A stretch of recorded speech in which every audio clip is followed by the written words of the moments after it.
Well, it's been an intense week around here in the state of Illinois, in the land of Lincoln, where Governor J.B. Pritzker has enacted a gun ban and registry and a prohibition on future sales. Also, prohibition on future sales of long gun magazines of 10 or more, or handgun magazines of more than 15. And just to be clear, more than 10, not 10 or more, but magazines more than 10 for long guns, and handgun magazines of more than 15. So this obviously is something that's going to be litigated. You've got multiple gun rights groups that are looking to sue from a variety of different angles, even possibly some other litigation from private attorneys that could be filed, even in state courts about equal protection laws being violated here.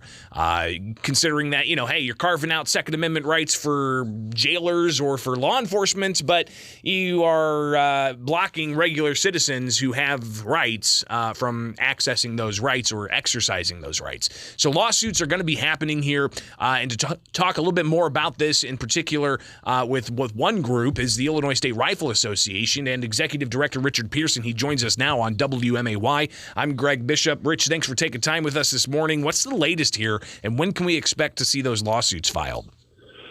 Well, right now we're gathering plaintiffs. We've sent out an email, and plaintiffs are coming in from all over the state. And so we will vet those plaintiffs, and we may file one suit. We may file two suits on different basis. We'll find out. We'll see what the attorneys say. But right now we're gathering all the plaintiffs, and if you go to our website, www.isra.org, there's a form to fill out, and you can do that if you want to be a plaintiff. So, Richard, of course, the lawsuits are coming. One of the first statements that came out after the measure passed the House and the final hurdle, and before the governor signed it, was a message from you just simply saying, challenge accepted. We'll see you, the Illinois Senate President, Illinois House Speaker, and Governor J.B. Pritzker in court. Elaborate a bit more on the ISRA's response to this. You guys did not negotiate on this. You wouldn't negotiate on any proposed ban, but it passed. Your just general response here. Well, first of all, the President of the Senate said, see you in court, and that's where the challenge accepted came from. But we are not going to negotiate our Second Amendment rights piece by piece, piece by piece. We're not going to do a magazine ban here and a barrel length there and a stock here and all that kind of stuff. This is it. Everybody wants a line in the sand. This is the line in the sand.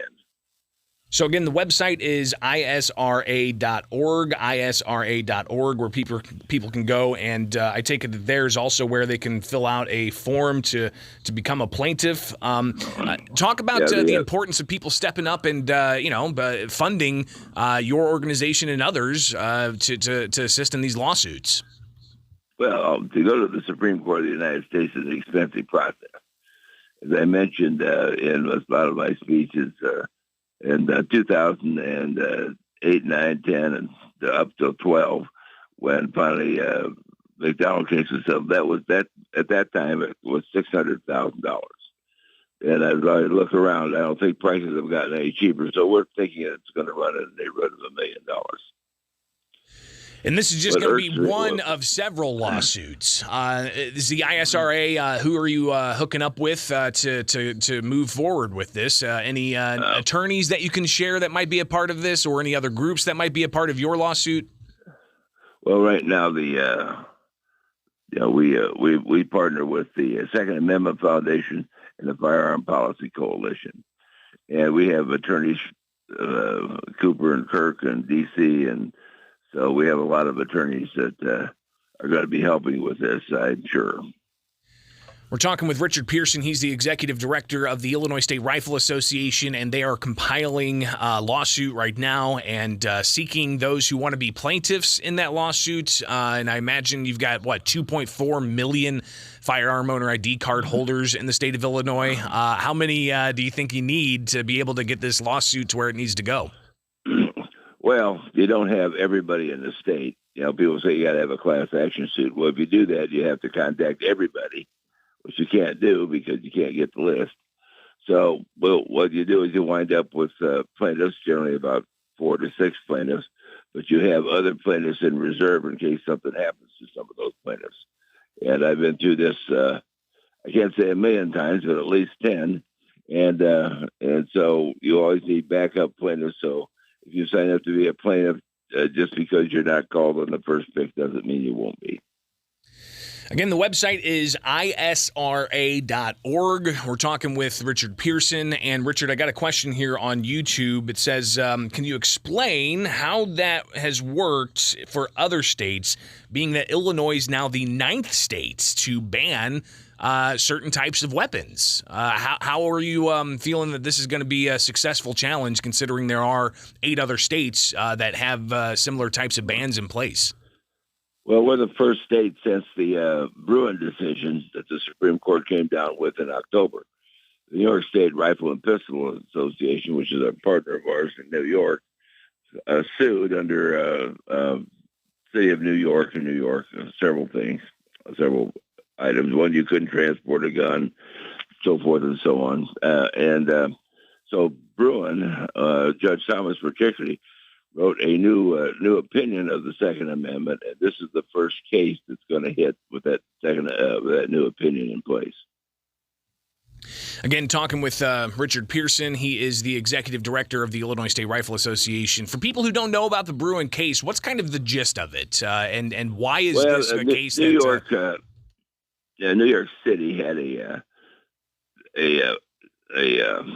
a law that you had to get a special permit just to keep a gun in your home. You couldn't take it anywhere. You weren't allowed to even leave the state with it, even if you owned property in Pennsylvania or Vermont or wherever. And you couldn't transport it. The only place you could transport to was one of 7 ranges in New York. So you couldn't transport there or to a gunsmith and back. That was the only place that you could transport your firearm. And so the New York State Rifle and Pistol Association sued New York and New York City, and the ruling came down very favorably. Said, no, this is a primary right. This is a fundamental right.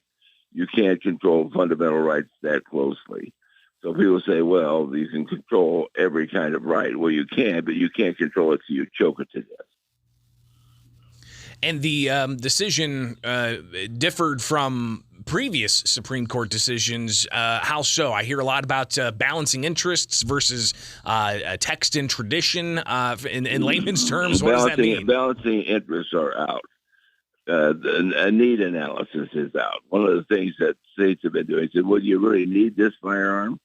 Well, there have been multiple people, mostly women, who have been killed trying to get a firearm because they were under attack by somebody or other. And they died while they were waiting to get approved. One woman was turned down 3 times, and when she got the 3rd letter is the day she got killed. It's pretty incredible. Richard, your reaction to sheriffs across the state stepping up and saying they're not going to enforce this, and the governor saying you need to do your job or you shouldn't be in your job? Well, I think the governor shouldn't be in his job, actually. So you take an oath to hold up the Constitution of the United States. As far as we all believe that this is a violation of the Constitution of the United States, particularly the 2nd, probably the 4th Amendment to the Constitution of the United States. And he signed off on it, and a bunch of other legislators signed off on it, and we are not happy with any of those people. So we believe that they've broken their oath. Richard Pearson, Illinois State Rifle Association Executive Director, greatly appreciate you taking the time and giving us an update on when we could possibly see that litigation, and when do you anticipate that being filed? Well, as soon as we get the plaintiffs vetted. Of course, just to let everybody know, we're raising money, so you can go to our website, a thing called the ISRA LAC, Legal Assistance Committee, and it's a 501c3, and you could donate there to help support the lawsuit. So, unfortunately, we don't have billionaires like the other side does. We have ordinary people who go to ordinary jobs and make a living every day and do the right thing. So we have to put it together $5, $10, $15, $20, $100 at a time. So again, it's just a matter of time of compiling the plaintiffs and getting everything in line before we see that lawsuit filed, and that you anticipate filing that in federal court. Where which district? Will be filed will be filed in federal court. We're not even bothering with state court on this one. Understood. All right. Well, Richard, we'll definitely be talking again in the near future. Thanks for joining me this morning, and be safe out there, okay? Thank you. Thank everyone. Yep. It's Bye-bye. Springfield's Morning News now on 92.7 WMAY, Springfield's News and Talk. I'm Greg Bishop. Follow along, Bishop on Air. You got Twitter, Facebook, YouTube. Just search Bishop on Air, and you can connect that way and stay informed. All right. Much more coming up, including